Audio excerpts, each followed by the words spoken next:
completely out of the blue comes this new record by Richard Meyer. A lost album, released for the first time 25 years after it was recorded. All that I remember now is driving miles and miles without the headlights on. What's the mystery here? And who was Richard Meyer? Richard Meyer was a folk singer and a key figure of the Greenwich Village folk scene in the 80s and 90s. He was also a writer, a concert promoter, a painter, and he worked in the theater. How did he fit all this into one short life?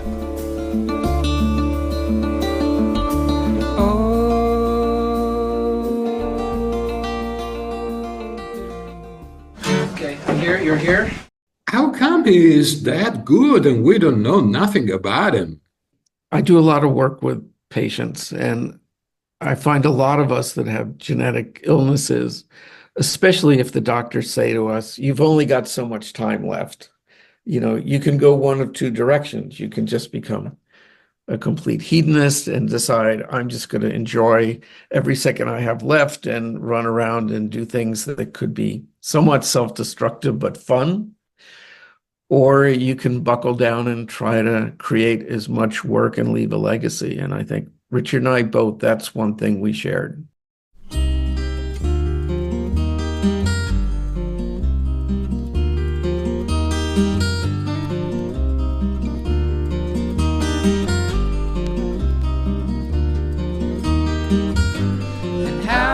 Flappers danced, how the movies flashed, and how the strength of business boomed before the market crashed, and how the modern world was born in the aftermath of war, while the ballyhoo went on and on before the market hit the floor.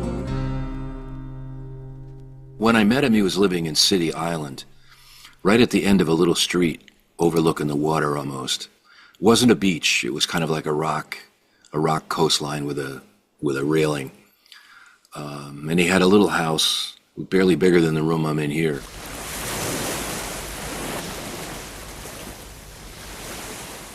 He was a mix of a lot of different things, and quiet, very quiet. Very much someone who's a writer who's sort of taking it all in kind of person. I lived across the street from the Speakeasy, and because he lived about a good hour and a half drive away, he would sometimes just, chill out over at my house, in my apartment, and we got to know each other pretty well. And he liked my music, and he would say to me, what do you have? What new stuff do you have? Almost like a historian, he knew the value of what was happening in the village. And just watching him when he was pulling a show together, he did lots of the carpentry work. Music was obviously his main love, but he also was a set designer. And that came from my dad. My dad used to do sets in community theater, and Richard used to work with him. They had a very close relationship. He was quiet, funny, kind, and kind of remorseless in his attention to detail, that it would get done. And you knew you were in the presence of someone who meant business. And it was, it inspired a lot of confidence. And although for me at times as his girlfriend, it was frustrating because he gave so much of his time to his work, the flip side of that, of course, was it had a huge influence on me about, yeah, and that's how dedicated you have to be. You want to do it? This is the kind of attention you pay to it. And I, some years later when I started directing, I got it. It's like, yeah, this is it. This is what it looks like. It was interesting to see him bloom and flower on guitar. It was like finding out your dog could talk. Well, I just didn't have anything to say for 15 years, and sure, I can talk. And it was like, sure, I can play guitar really well. He took up space, sure enough, but he didn't throw his weight around in any way. And then going from knowing him in that way to listening to him sing, the richness of his voice and the power of his voice was magical.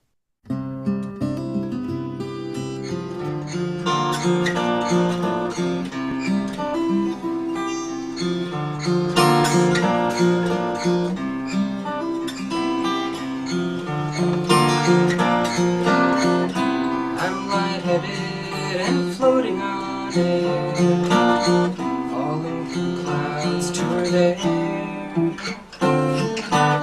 Some say that love should be fast and free, but she's earthbound and she anchors me. She's earthbound and she anchors me.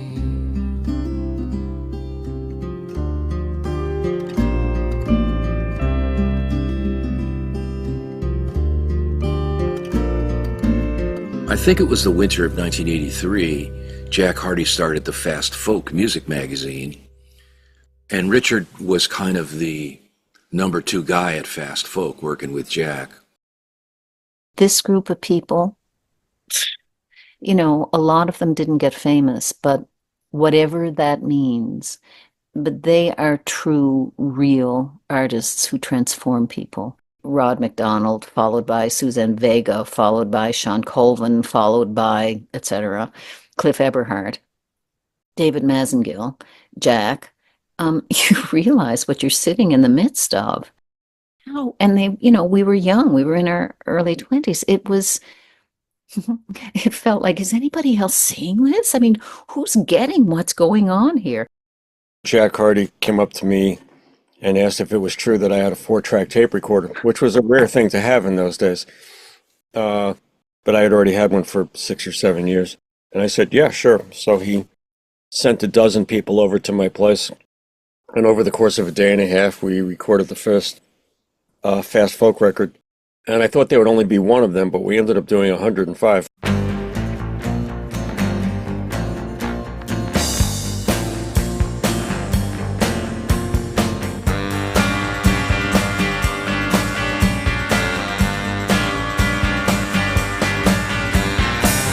Signs went up all over town. If you're guilty or proud, come and say it out loud.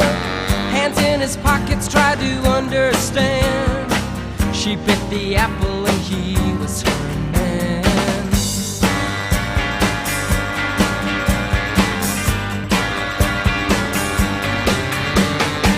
He put so many words in his songs that, you know, he spent a lot of time talkie singing, you know, which Dylan did a gazillion times. And it's not like, you know, a singer who gives himself space to sing. Yeah, no, Richard was just flowing out words. So it was never about his singing for him. I think he thought he had a crappy voice. Our family had a lot of talent in there. My dad was a really good artist. Technically, he could draw circles around either of us, literally and figuratively. My grandmother was very musical. She was a concert piano player. So Richard seems to have gotten a lot of both of that. My brother Doug was very musical. But what was interesting with Doug and Richard is they approached music differently. Doug had perfect pitch from the time he was a little kid. He could remember anything he heard like 30 years ago and play it on almost any instrument with strings or keys. Whereas I would say Richard was a hard study. He had to learn to be a musician, and I don't think he had Doug's ear, but he had creativity. Doug never wrote anything. He didn't subscribe to the slow-moving theory of folk. He wrote, I think, fairly aggressive songs with a strong point of view, and interesting chords and melodies. His music was challenging at times. And I remember him saying that he knew when a song was coming. It was like he thought it was like him getting pregnant. He said he would, he'd take like 2 days off and he'd be kind of jumpy. But he'd sort of, shut the phone off, close the door, and then putter around in the apartment in New York. He lived up in Washington Heights, and he'd just lie on the floor. And he said after about 2 days, it was, something would come up, but he had to give it that much time. He did have a very strong vision of what the final thing should actually sound like. By the nature of building theater scenery, which has to really be right, he applied that to record making. He was very particular about stuff. We spent a lot of time mixing, a lot of time adjusting things. I remember him once showing me with light how you could tell the story with light. And it was so beautiful. We were alone in the booth, and I forget which show it was, but he was just messing around with the lights, and you could see his sort of psyche or spirit lift up and into its potential. How you could tell a story just with light. He designed scenery and lighting for well over 150 productions, large and small, indoors and out, for regional theaters, off-Broadway companies, and even for a show in India. He worked as a technical director, designed theater spaces, commercials, and even furniture. And during all this time, he was simultaneously pursuing music, performing in concert halls, tiny clubs, and on radio. 1988 saw the release of Laughing Scared, followed by The Good Life and A Letter from the Open Sky. He never really developed as a concert attraction in the Booker's world. I don't think he tried all that hard to build a live show and build a following. Richard was much more motivated in helping people than he was in helping himself. And so he didn't. He wasn't really good at pushing his own stuff. He would rather push somebody else's stuff. He didn't really get to the weekend headliner status. Soon I will be old enough. I've lived my life day after day, but I can still feel the years fold, still see the tears fall. I still love you day after day. He was always trying to write songs with less words. You try to keep it as simple as possible. And at some point he did that, and I don't know what song it was, but he called me up long distance and he says, this is it. I think I've done it. I've written this song with, I don't know which song it was. So he was really proud to be able to pare something down into, condense it into a, he was forever trying to do that and writing and always writing 5-minute songs that, he wanted to, can I just do it in 2 minutes and 30 seconds? Anyway, that's my Richard story. But like a lot of people in the scene, he was just going to keep on making records whether they sold or not. He would have continued recording forever. Richard and I had an illness. We shared an illness, and we approached it very differently.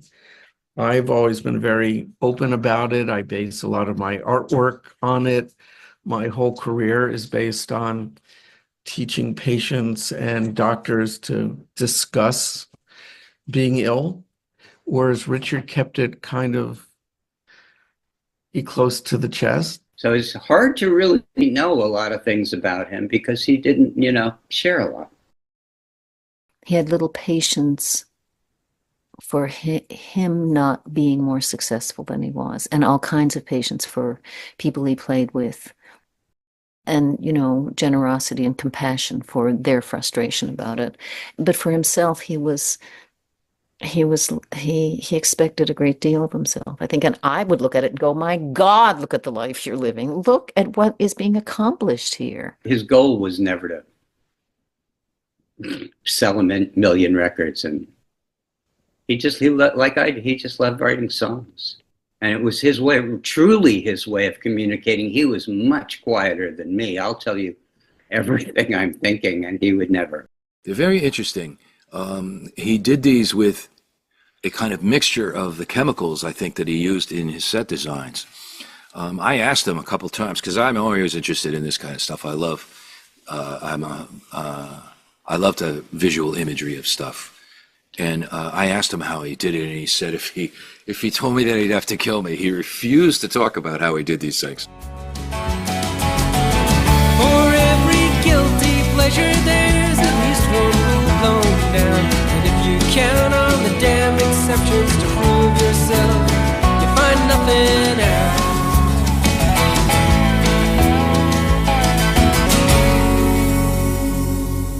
So Richard developed Parkinson's. He started showing symptoms, I believe, at about 47.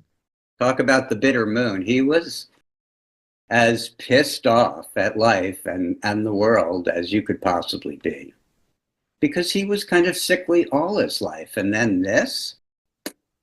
You know, his life really fucked him over. He had all the talent, and when I think about him, what I think most is the stuff he would have made had he had my genetic component. He would still be out doing things. He would still be writing songs and making music. But, you know, we lost him musically.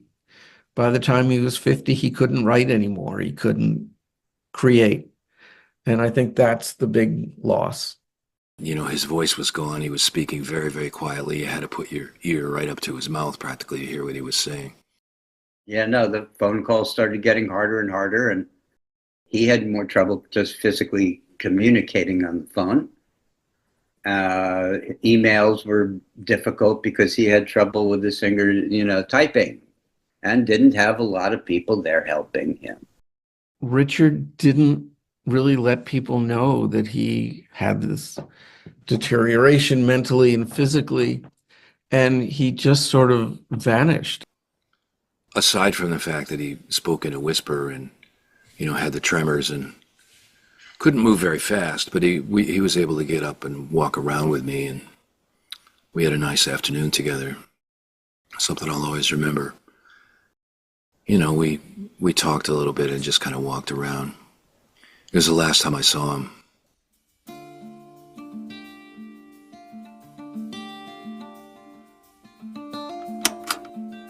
There's a coda to the story.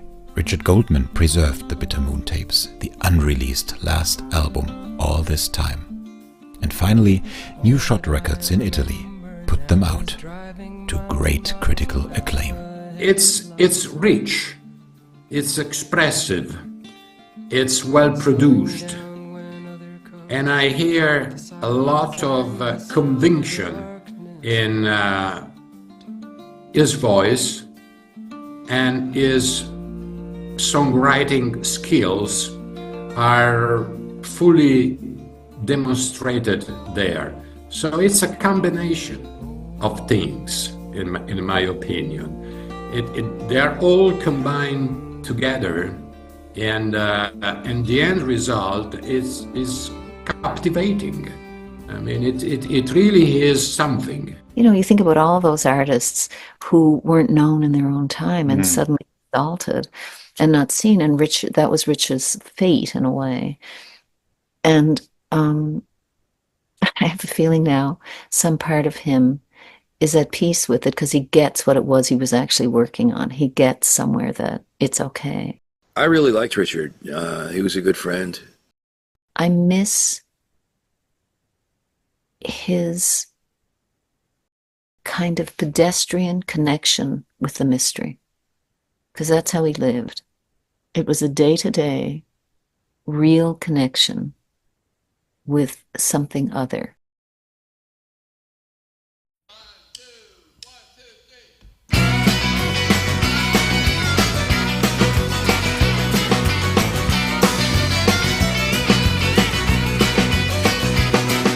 He flew into town with his heart half open and his mind on the dollar and his feet in his shoes. Living a good life and having a bad time. She was there to confuse him when he turned to the blues. A milk white day in the blue black city and 1,000 cheap half dead radios. Spoiled the food kids in the city where the good life comes and goes. They trip past the barkers and the jungle fruit sellers, lay down in a pile of yesterday's news. Look into the world like your mama dressed up funny. You was half of what she wanted and more than